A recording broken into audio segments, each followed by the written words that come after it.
I'm Brent Butler with Masterplans.com.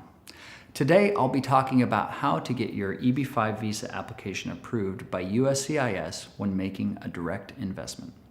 For wealthy investors, the EB-5 program is a highly desirable way to get a green card.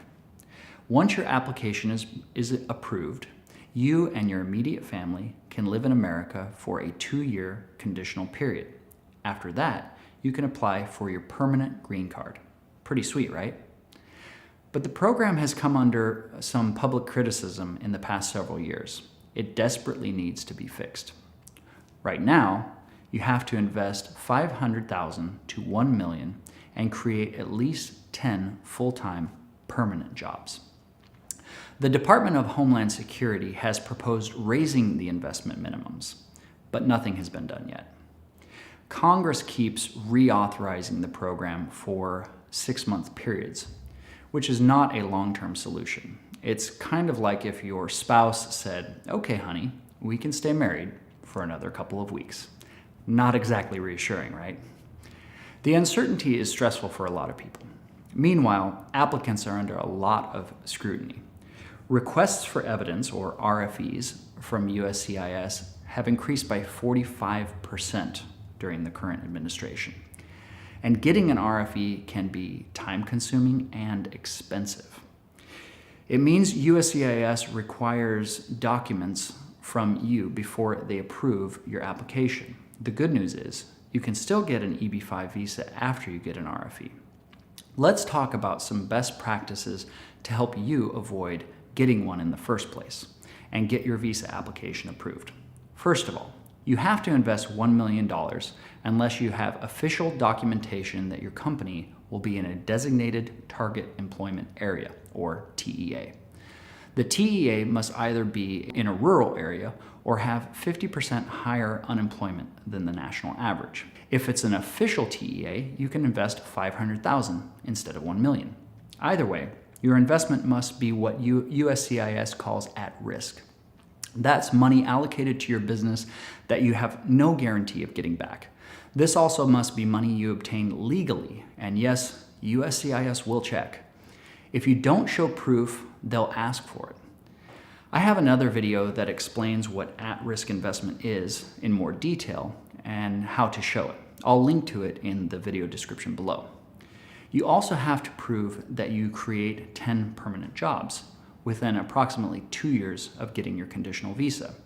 These have to be full-time jobs held by American citizens, lawful permanent residents, or other people authorized to work in America. It doesn't count if it's a job held by you, your spouse, or your kids. These jobs cannot be seasonal, temporary, or contract positions.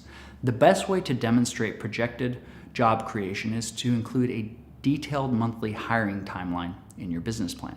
You need to spell out the job title, salary, and months in which you plan to hire each of the 10 people within the first 2 years. I actually tell people they should plan to hire at least 11 or 12 full-time positions, just to be on the safe side.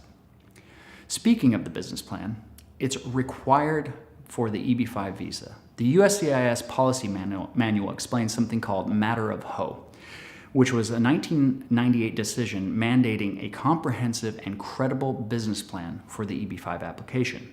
To be comprehensive and credible, you need a strong market analysis and financials.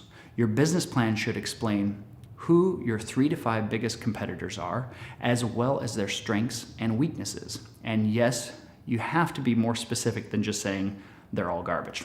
Your market analysis should also include relevant, recent data about your industry.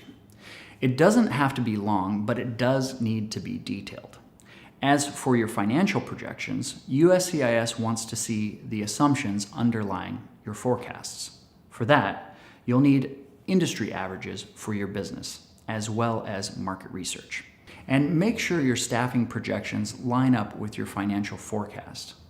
Feeling overwhelmed yet? You're not alone if this sounds daunting. Work with an experienced business planning company like Masterplans, as well as an experienced immigration attorney, to ensure your business model and plans are solid. Let's end with a quick story. One foreign entrepreneur we worked with was seeking an EB-5 visa through direct investment. She invested $500,000 to renovate and reopen a failed hotel in a TEA in the Midwest. To demonstrate the required job creation, she prepared through a thorough staffing projection based on industry standards for small hotels. Her conditional EB-5 was approved, and her attorney is now working on her permanent green card. That's all for now. Thanks for watching, and I'll see you in the market.